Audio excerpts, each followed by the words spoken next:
نحمده ونصلي على رسوله الکریم اما بعد۔ قضا نماز ہر وقت ادا کی جا سکتی ہے سوائے 3 اوقات مکروہہ کے۔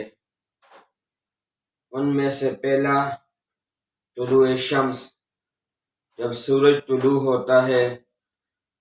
دوسرے نمبر پر استواء شمس، جس کو نصف النہار بھی کہتے ہیں، جب سورج بالکل انسان کے سر کے اوپر ہوتا ہے۔ اور تیسرا غروب آفتاب، جب سورج غروب ہوتا ہے۔ ان 3 اوقات مکروہہ کے علاوہ انسان ہر وقت قضا نمازیں ادا کر سکتا ہے۔ اگر کسی شخص سے نماز قضا ہو جائے تو اس کا ادا کرنے کا طریقہ یہ ہے کہ انسان جب کسی فرض نماز کی قضا کرے گا تو پہلے اس کا تعین کر لے کہ فلاں دن صبح کی نماز میری رہ گئی تھی، اب میں اس کی قضا کرتا ہوں، یعنی تعین کرے گا اس دن فلاں نماز مجھ سے رہی تھی۔ لیکن اگر کسی انسان کو یہ یاد نہ ہو کہ میری کون کون سی نمازیں رہی ہیں، تو اب اس کی قضا کا طریقہ یہ ہے کہ انسان جب بھی کسی نماز کی قضا کرے تو آدمی یہ نیت کرے کہ میرے ذمے جو فجر کی پہلی نماز رہی تھی میں آج اس کی قضا کر رہا ہوں۔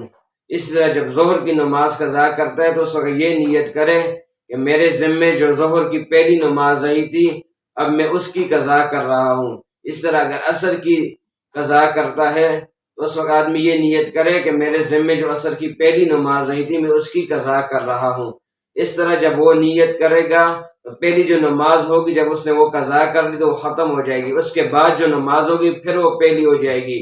انسان جب دوبارہ قضا کرے گا تو پھر یہی نیت کرے کہ میرے ذمے جو فجر کی پہلی نماز ہے میں اس کی قضا کر رہا ہوں۔ اب اگر انسان حالت سفر میں تھا اور اس کی نماز قضا ہو گئی تو جب وہ حالت اقامت میں آئے گا، یعنی اپنے شہر واپس لوٹ آیا، تو وہ اس نماز کی قضا جس طرح حالت سفر میں اس کے اوپر ظہر کے وقت 2 رکعت فرض ہوئی تھی، تو حالت اقامت کے اندر اپنے شہر کے اندر جب آئے گا تو 2 رکعت ہی وہ قضا کرے گا۔ اسی طرح اگر حالت اقامت میں اس سے کوئی نماز قضا ہو گئی تو اب حالت سفر میں اس کی قضا کرتا ہے تو پوری نماز قضا کرے گا۔ جس طرح کہ حالت اقامت میں مثال کے طور پر ظہر کی نماز سے رہ گئی تھی تو وہ 4 رکعت تھی، اب حالت سفر میں جب اس کی قضا کرتا ہے تو 4 رکعت ہی ادا کرے گا، اس سے کم ادا نہیں کرے گا۔